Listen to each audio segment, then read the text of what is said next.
Hi and welcome to my first garden tour. So I rent in the city in Yorkshire and this is my tiny little slice of Oasis where I've crammed as many plants in as I can possibly get. And this is my little patio area which used to have some gorgeous tulips and muscari bulbs which were in like whites and blues, really pretty. But now it's just home to my thyme and oregano, and the thyme is blooming away and I'm hopeful that the oregano is going to bloom, but I'm not sure. We'll have to see how well it does this summer, but they love the heat from the house. I've had so many ladybirds this year and they've been helping me keep the aphids in check on the roses, which is great, but the roses are still looking a little bit stressed.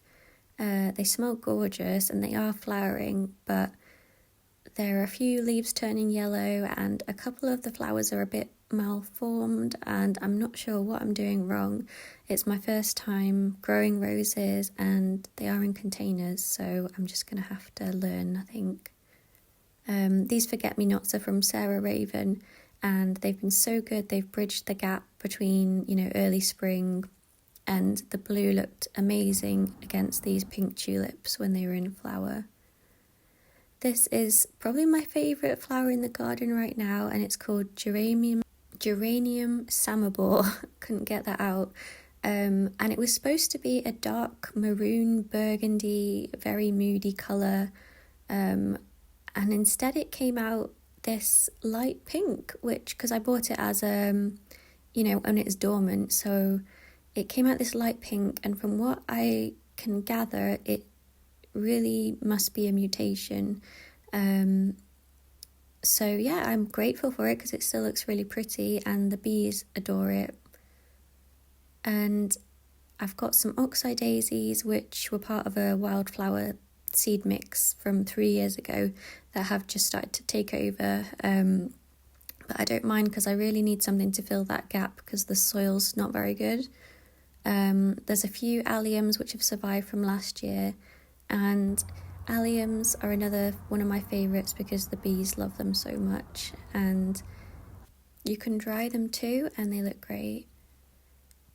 Oh, there's another geranium, I don't know what that's called, but it's great ground cover.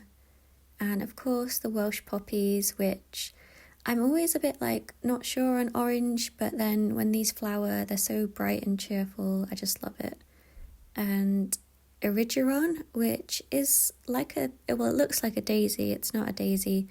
Another name is Mexican fleabane, and it loves the heat, and it will flower all summer long, and it also self-seeds, so it's a really good one.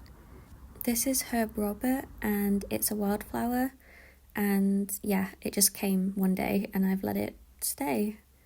And this is my apple tree in a pot, which I wanted to show you it in bloom because it was absolutely stunning a while ago, but it's not looking great now. I made a big mistake with it. I should have staked it, and so it's rocking over a little bit. I know the honeysuckle isn't in bloom, but I just wanted to show you all the ladybirds on it. I don't know how well you can see, but there's at least 20 on here, I think more.